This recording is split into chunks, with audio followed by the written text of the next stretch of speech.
Welcome to All Things Moore County, Moore County's weekly radio show highlighting the many facets of the Sandhills. That includes real estate, lifestyle, community and neighborhoods. And now from 4 Properties, here's your host, Bill Sahadi.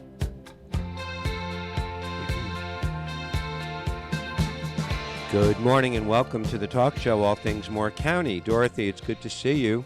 It's good to see you too, Bill. I'm sorry that I missed you last week. That's okay. Well, You were recovering. We all have stuff going on, right? Yep. I know you were sitting around with your feet up. A little bit, but I'm ready to go back at it. I'm sure you are. And we have a show today that's going to shed some light on the job market. Okay. The new job market. And you know how people say that kids in school are not being trained for jobs? Yeah. You know, in the next 5 or 10 years that we don't even know what the jobs are going to be. Yeah. Well, executive recruiters are at the forefront of, job creation. Mm-hmm. But Craig McMinimy, who is our guest, he is the director of talent for an unusual recruiting firm called Uncommon Elite. Craig is a Moore County resident. Mm-hmm. He's a friend and a past client. And this is not executive recruitment like we knew it over the years, is it, Craig? No, not at all. And I'm very excited to be on the show today, Bill. Well, I love all the talking points you put together. Tell me a little bit about Uncommon Elite, but even before you do that, tell me a little bit about your background and how you got to evolve into this position. Yeah, so just a little bit about me. 20 years Air Force Intel Special Operations. Started as a air traffic controller for the first 3 years. Switched over into Intel. Quickly found that Special Operations was where I belonged. As they say, it's the strip of fabric that you're cut with or cut by. Right. And so supporting Special Operations, I really kind of found my niche. A lot of folks with a common goal, all rowing in the same direction. Yeah. So after a 20-year career, we settled here in Moore County. You've got a large family. Yeah, 5 boys. Yeah. My beautiful wife from high school. Yeah. High school sweethearts. Yeah, we've been married for 22 years now. I agree. She is beautiful. Thank you. She really is. And the more you get to know her, the more beautiful she is. Exceptional, actually. So you retired, and like so many other Moore County-based individuals who have retired from the military here, you've sort of you've created a position that you may not have seen 3 years ago, that just sort of evolved. Tell me how that all came about to get to Uncommon Elite. Yeah, very unique circumstance. So a lot of folks in my shoes, after 19 years in the military, they dropped their retirement paperwork. Mm-hmm. And this starts a gauntlet of VA appointments, out processing appointments, and figuring out what your next career is going to be. Mm-hmm. I told my wife it was either going to be a remote position or I was going to create a landscape business. I just could not stomach the thought of being in a in a building with no windows mm-hmm. anymore. Mm-hmm. So that's what drew me to remote work initially. Recruiting, it just kind of unfolded in front of me. So I had an opportunity to recruit for the Special Operations unit that I retired from the last 10 or so months before retirement, which kind of gave me a knack for the salesmanship of it, but also how brutally honest it can be in this career, in this profession. So that kind of opened my eyes a little bit. I got an opportunity through my Skill Bridge program in the last few months on active duty as I transitioned to retirement to work for a local executive search firm called the Wimberley Group, which really kind of cut my teeth into the industry. However, working for him for a little bit, I felt like something was missing. Was that a traditional recruitment firm? It was. Okay. Yeah. Okay. They were in the paper and pulp industry, which super unique, right? Adam was a phenomenal mentor at the time. But after working with him for about 7-8 months and having a lot of conversations with my wife, we found that the veteran angle is what I was missing. And so that's how I came across Christian Ruff on LinkedIn. He and I connected, and he brought me onto the team to be his director of talent. So Uncommon Elite specializes in what? So we place veterans inside leadership positions in home services and manufacturing. That is our bread and butter. We, at times, just because of our network and the folks that we have worked with in the past, we have helped place folks inside the defense sector and secure contract roles as well. You talk about the talent landscape. Can you elaborate on that a little bit? Yeah, absolutely. So traditionally, hiring authorities, leaders in different organizations, they're looking for people that have industry experience, industry knowledge. They have checked the boxes on managing X amount of folks. They have saved X amount of dollars. They have created X amount of percentage in efficiency and effectiveness. And those are great. Those are great metrics. However, what we have found at Uncommon Elite is almost completely opposite to that. What we have done is coached our clients who are majority non-veteran and explained to them the value of veterans, the capability and the attributes that we source for, that we screen for in our talent pool, and how it can help their organization and make their organization great and successful. So you have to have an eye and an ear for a specific type of talent. Yeah, absolutely. Mm-hmm. And in speaking with, because you recruit from all over the country, it's not just in Moore County, and you're not just placing people in Moore County. Correct. Yeah, we have roles that span the nation. We have closed roles in Florida, Kansas, Texas, Tennessee, Oregon, California. We currently have roles in Florida, South Carolina, and up in New York as well. Over the last couple of weeks, I've had the privilege of watching you interact with different individuals from a military background in something unrelated to this conversation. But I've picked up a very quick and a keen understanding that you have with the individuals that you've been speaking with, where you either click or you don't, and you have a shared understanding based on your military background. And that was important to you because you were actually interviewing people for something unrelated to Uncommon Elite that was of your own personal interest. So I imagine that understanding that you have, and you tune in very quickly, will aid you in siphoning through the pool of candidates that you speak to very quickly. Yeah, absolutely. So one of the things that all the veterans that I speak to and that I screen for the different positions is they're actually looking for culture, right? And so what they're missing a lot of times, whether they got out and got into the trades or they got out and pursued an MBA and are now investment bankers or consultants, right, at large firms, all of them that I've spoken to, and all of them, they're all seeking culture. Mm-hmm. I've had investment bankers that make $250,000, $300,000 a year, and they're willing to make a $50,000 pay cut because of the culture.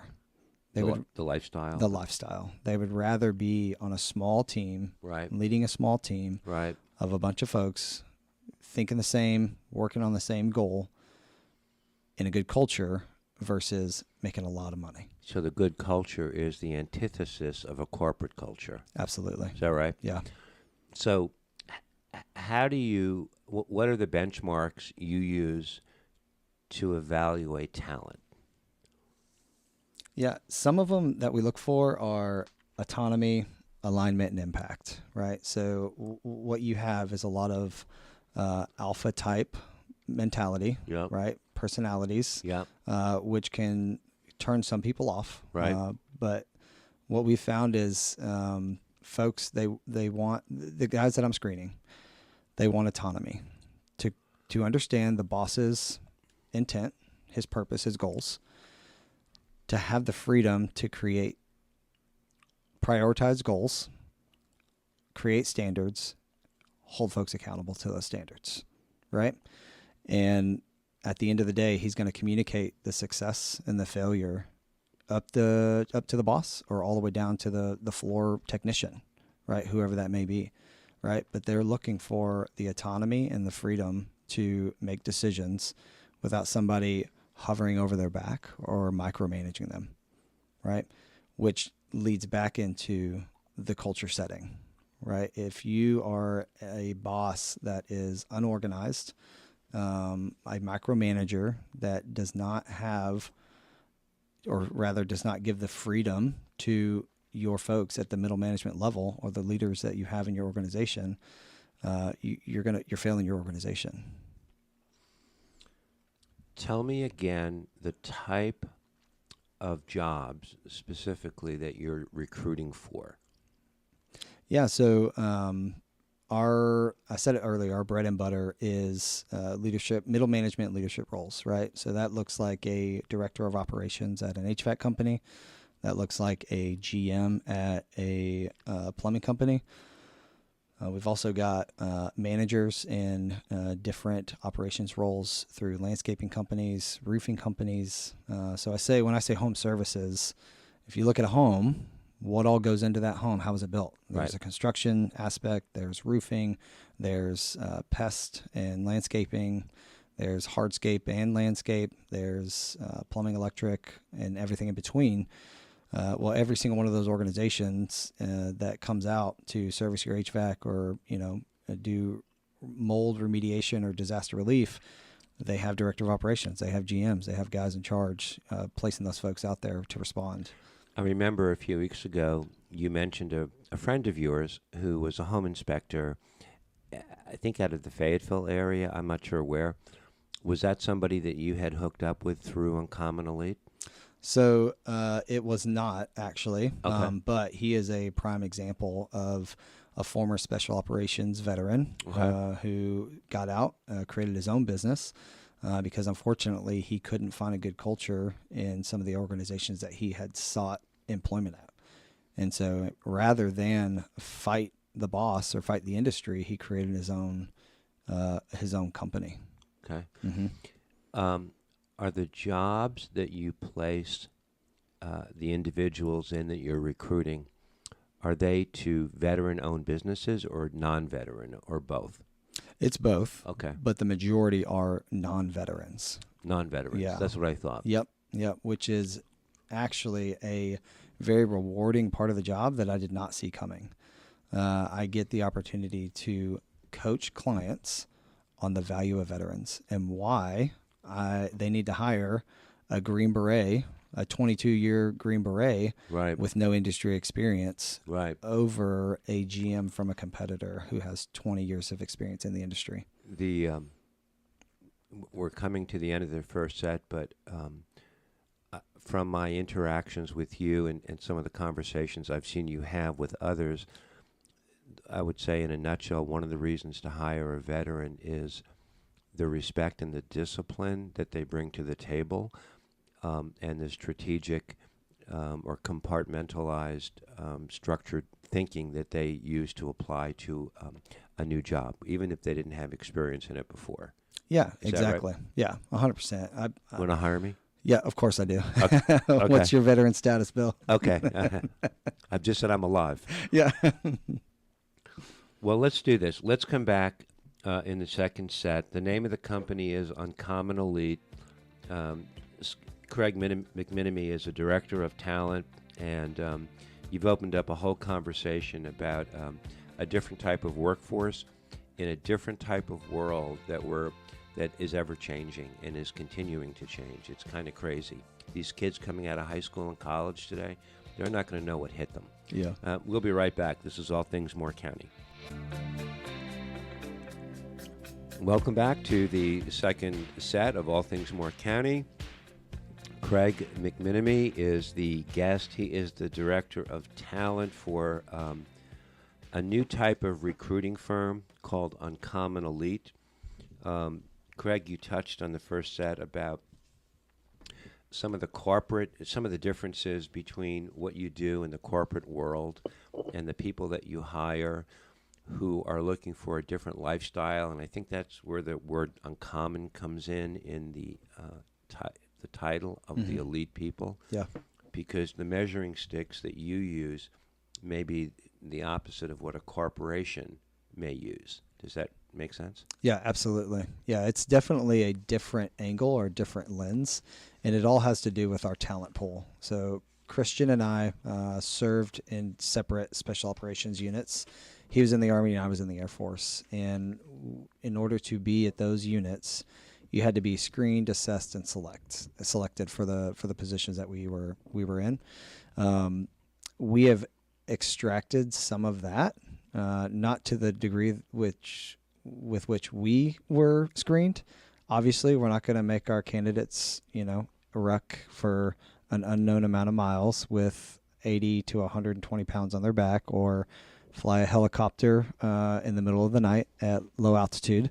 However, the attributes is what we focus on, and that's what we try to coach our clients and screen our candidates for through the process. You talk about corporate pitfalls. Yeah. And real world scenarios. Yeah. So you are dealing in the real world. You're trying to be an anti-corporate recruiter for a new age and a new world. What is that what are those pitfalls that you're looking to avoid, or is it that you're looking to avoid them, or is it that the candidates you're talking to are looking to avoid them? Yeah, we actually, we're trying to get our clients to avoid them, right? So our candidates are only veterans, right? And they're looking for new roles. Whether they have a position or not, we screen them for the different roles that we have open. But some of the pitfalls that we have seen from the organizations themselves who are doing the hiring are from a recruiting angle, right? So mistake number one we often see, and it's very unfortunate because it's an easy fix, is ghosting or a very slow interview process.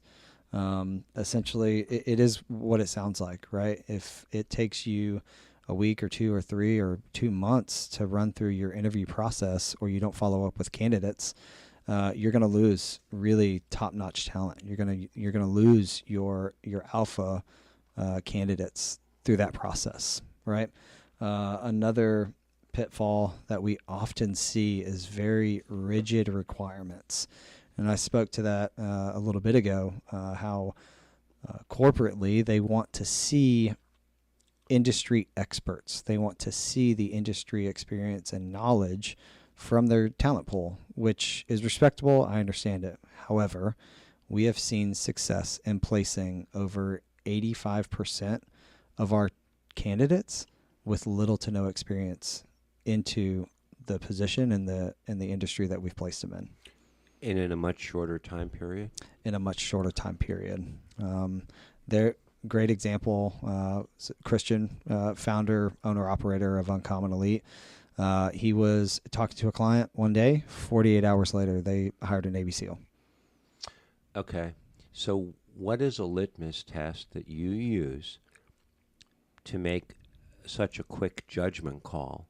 I mean, your MRI laser sensor or your tentacles have to be out there, but how can you make that judgment so quickly? What are you looking for that makes it click? Yeah, so we're very direct in our communication. I think that's one of the things that Christian and we do very well.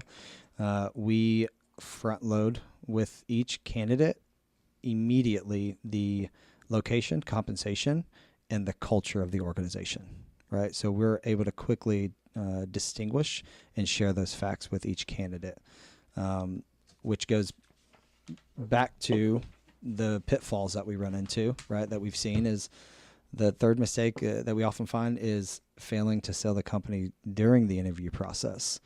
So a lot of clients, what they run into is it's an interrogation rather than an interview process. It is a metrics-based approach versus a relationship-based approach.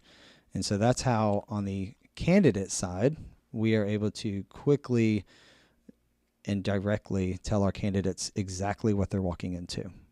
On the client side, we have the capability to have a one-on-one phone call, text message, email exchange with our clients and coach them on the value of speed. You can move too quickly and make mistakes. However, there's a fine balance between moving too quickly and losing the exceptional candidates because you're moving too slowly. What's your batting percentage? You've had an opportunity to hire a lot of people, let's say over the last year or so. Yeah. When you look back, have there been people that have walked away from it? People that, what percentage stay, what percentage don't? Yeah, absolutely. So quick metrics is I've been working with Christian for about 14 months. Okay. He got into the recruiting industry maybe 6 months prior to that. So we're closing in on 2 years of recruiting only. Right. We have placed well over 100 veterans at this point inside a 2-year span, just under a 2-year span. And the retention? And the retention piece, very high. I would say 90 to 95%. Wow. Of candidates that we've placed stay in those positions. Wow. There's been a couple, it didn't work out, or a family situation or emergency, arose, and they had to be removed, or they left that organization. But we rapidly fill that position back in. So, where do you draw the candidates from? Do you have a resource pool? Where does it all come from? Where does it emanate from?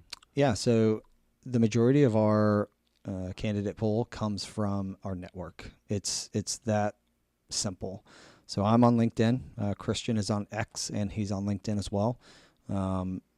We have a large network of veterans and special operations veterans that we've worked with in the past. And so whenever we make a post between my network and his network, we can reach 15,000 veterans overnight. And they can in turn reach other people who may exactly. not be. Okay. Yep, exactly. So you're working that pot. Yes. On a daily basis. Yeah, every day.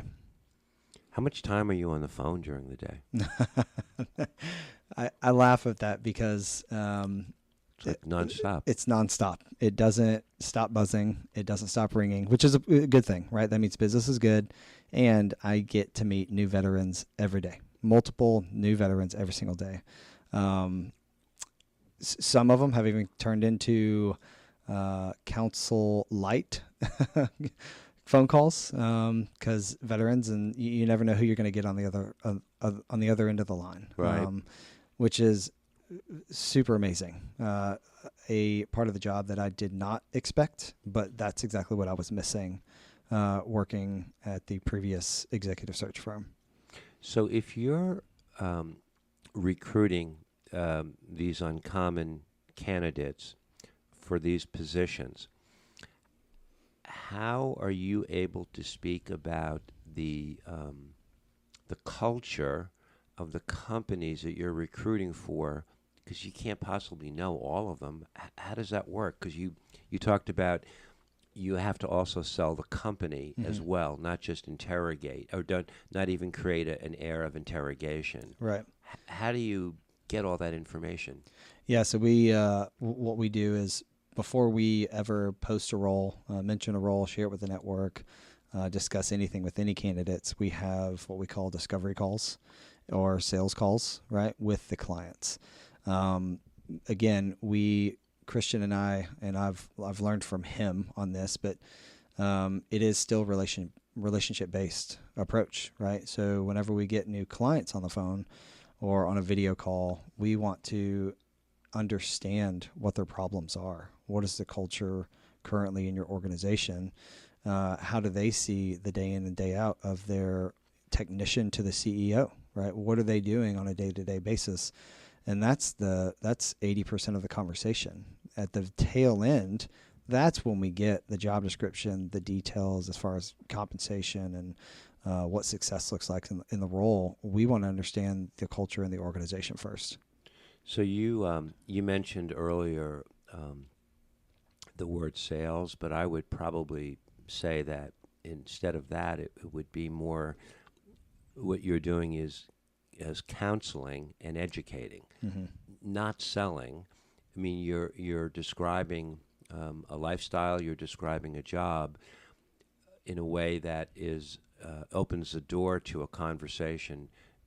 You're marketing, but it seems like it's more counseling.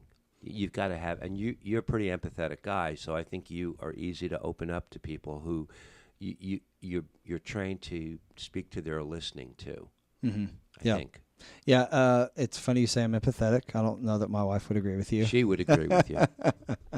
But I'll take that compliment for sure. Yeah, I understand what you're saying. There is a salesmanship to recruiting, yes. right? Yes. I like the word marketing better, right? Because it's like you said, we are trying to coach the clients on why they need a veteran versus an industry expert. Right. And we are also trying to coach the candidates on the job opportunity, why it would be a great fit for them, why they are a great fit for the role. And it's funny how many veterans will self-eliminate because they say, well, I don't have HVAC experience. Right. I don't have, for a landscaping role I'm working on right now, I've had multiple candidates explain why I worked on my uncle's landscaping company for 4 years through high school. Right. And I said, then you're qualified. What they want, again, is someone who can come in, sift through the noise, create standards, and hold folks accountable, right? And then going back to the empathy piece, they just want someone who can communicate with the lawnmower driver, right? The guy driving the lawnmower or picking up weeds out of the lawn, to the CEO who's making business development, opportunities and decisions. When we come back in the third set, I want to talk to you about your competition, which I see as social media, all the different online agencies that are around and all the mixed messages that are out there.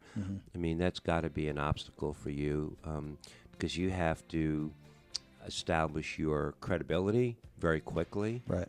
As opposed to something that they can go search for online, which is just laden with false promises and empty hope sometimes. And we want to talk about your call to action as well. Okay. Craig McMinimy is our guest. He's the director of talent for Uncommon Elite, a new type of recruiting firm. Even though he's based here in Moore County, he pulls from the entire country, places in the entire country, including Moore County. This is All Things Moore County. We'll be right back.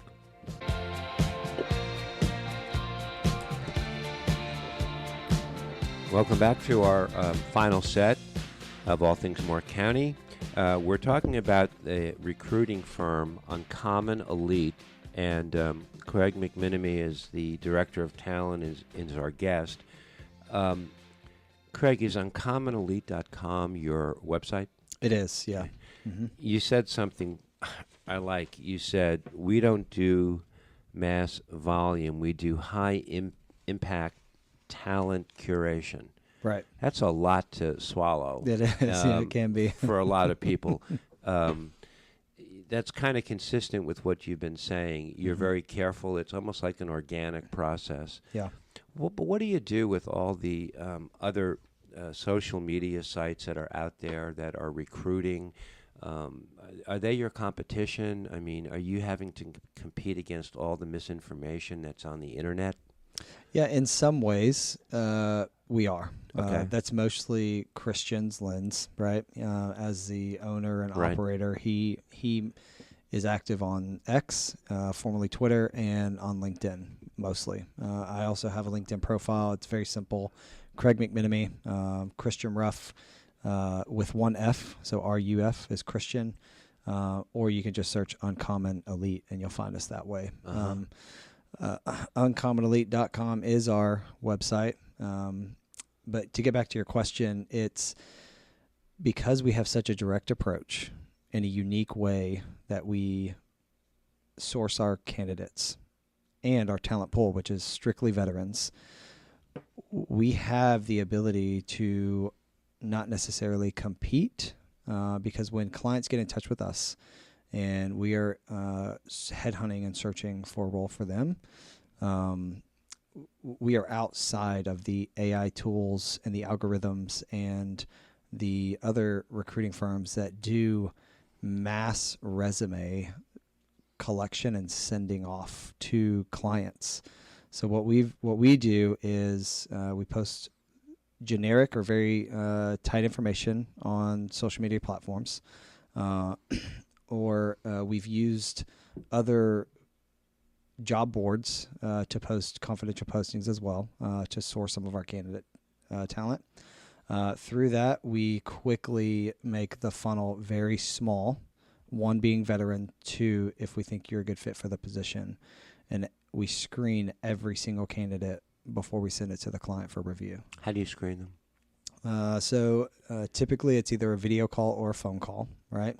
Sometimes it's, I think mostly it's about 15 to 20 minutes. Sometimes it goes into 25, 30 minutes. I've even had a couple that go into 45 minutes, which some of those phone calls are some of my most rewarding phone calls, because that's when I get to just speak veteran to veteran, right. And we get to share war stories, and we get to right. Cross channels, and where we have crossed paths in the past and didn't even realize it. Right. That's happened multiple times. But yeah, we are outside of the AI algorithms and some of those mass collection executive search firms, because we have such a niche talent pool. I have a question. Just listening to you, is one of the premises of your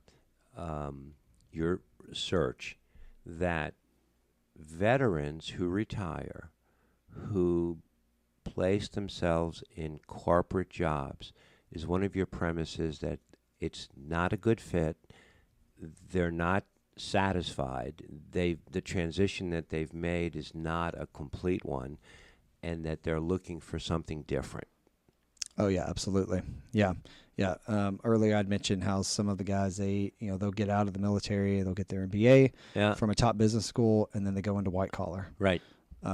Financially, amazing. Right. Culturally, not so much. Okay. And so I've got every candidate from a gentleman who got out and did work at his uncle's landscaping company immediately after, because he didn't know what he wanted to do after he got out of the military, to the corporate and the white collar consultants and financial advisors who are a cog in the wheel that makes the company and the corporate a lot of money, but they're very dissatisfied with the culture and the settings that they're in.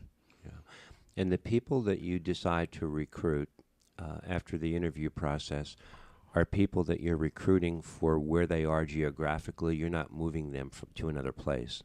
Yeah, that's also another unique aspect to our job is the roles that we have are nationwide. Well, so are veterans, right? Yeah. And we usually are basically we put a geofence, right? If I could use that term, around the location of the role, right? So we don't want our clients having to deal with the relocation. We have done it in the past, but we try to find veterans who are in their backyard already. What do you want a person you interview? on the phone, you connect, you talk. When they hang up, Mm-hmm. what do you want them to walk away with after a conversation with you? What are, in terms of feelings, in terms of resetting their goals? Yeah. So one, I want them to immediately trust me, right? I want to make sure that one of the very first things I say is, I'm a veteran and you're a veteran. I just want to get to know you, right? So I want them to trust me. Right. Second, I want them to have a very clear understanding of the corporation and the organization that they are interviewing for, right? So they feel confident and comfortable going into the interview process. Number three, sorry, I lost track there. Number three is, I just want to make sure that they are comfortable. Yeah. Right? Yeah. That they are comfortable.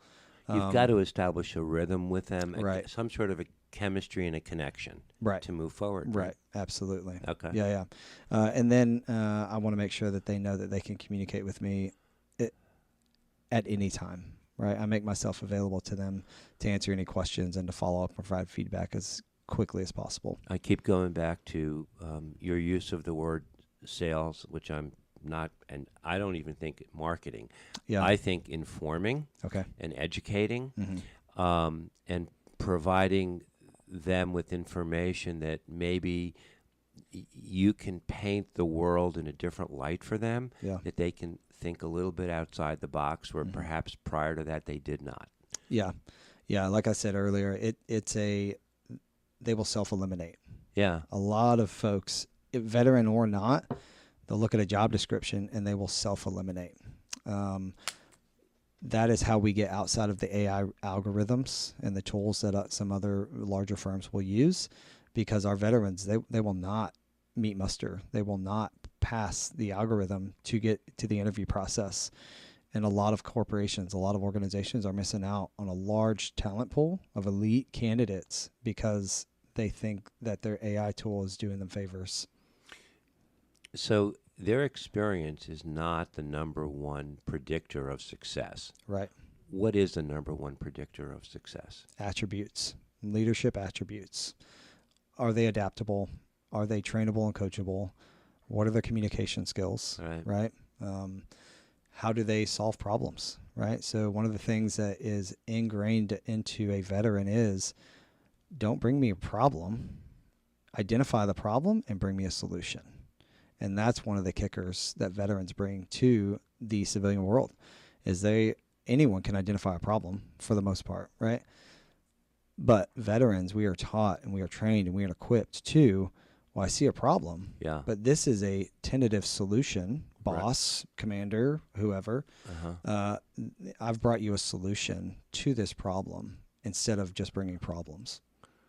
I've had the ability to watch you firsthand in the last week or two in a different situation, communicate with a couple of individuals, military, and I've seen the connection and the unspoken connection, but I sense that both of you sensed it, and that the more you would talk, you would find common ground, and I see how easy that conversation started to flow. Yeah.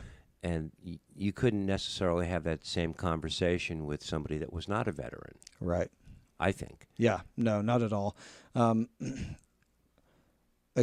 Inside the recruiting world, you want to find commonalities. Yeah. Immediately, the conversation is much calmer. Yeah. Less tense. There's less stress and weight on it. Yeah. When I open up and I just say, hey, man, I'm a vet and you're a vet. I just want to get to know your story. Right. Yeah. It doesn't hurt that you are in a transition as well, that you can probably, and you probably have shared with people, your lifestyle is in transition, your family is in transition, you're making a commitment to another chapter in your life going forward that has cultural roots that are not corporate. Right. Right? Right. That's what I see. You have 5 children, and adopting one coming up. Yep. And moving to a what I call a lifestyle home in a different geographic area, which is an older home. It's over 100-year-old home. Yeah. And So you're walking the walk Mm-hmm. in a way. Have you had occasion to share that with people that you're speaking to? I bet you have. Yeah, absolutely. Yeah. Right. Yeah. So, one of the things that my wife and I are trying to do, Yeah. and what I did while I was in the military, is I try to be very deliberate Yeah. in my decision making and what I say and how I respond and act to circumstances and events. Yeah. Additionally, right, you said in transition from the military into the civilian world, what does that look like? And most recently, our offer on a home that is over 100 years old. Yeah. Yeah. Yeah. The other thing I'll just say in closing is the relationship you have with your wife is such a good relationship. The way you communicate, the way you are philosophically appearing to be on the same page, and the way you listen to each other, it's very refreshing, and it's rare. Thank you. It's rare. It's Yeah, not thank you. I'm not complimenting. I'm just telling the truth. I see too much, and and I can tell the difference, and so there's always quality there that you're coming from a great place. Yeah. And I would think that the people that you speak to, recruiting, that somehow you communicate that and they get that. Yeah. And then they get enrolled in you. Mm-hmm. And I think that's a great thing. So if people want to reach you, Yeah. or they want to get more information, tell me where we take them. Yeah. So LinkedIn is a very direct access. So Craig McMinimy on LinkedIn, Christian Ruff, R-U-F with one F. And you can also find him. You will quickly find that our association is Uncommon Elite on LinkedIn. And then Christian also has uncommonelite.com, where you can also reach out to us. Okay. Yep. Do you give a phone number, or is that another method? Yeah, to reach? absolutely. I'm happy to give my my direct contact number and email. So direct number 910-992-9875. The more veterans I can speak to, the better. The more clients who are seeking a unique talent pool, the better. And then I'm also, you can reach me by email at craig@uncommonelite.com. Gotcha. I appreciate the time. I appreciate the explanation of what Uncommon Elite is. Yeah. It's just another layer of a way to get the word out there. Yeah. And I wish you nothing but the best. I think you're going to do just fine. You have a very credible way about you, Dorothy. He could actually sub a show for me. I think I would be. I mean, if what happens if my knee hurts or something? Who do I call? Yeah, I think he could, in a heartbeat. You're a natural. Thanks, Craig McMinimy, the Director of Talent for Uncommon Elite. Thanks for joining us. Thank you so much. This is All Things Moore County. Have a great week.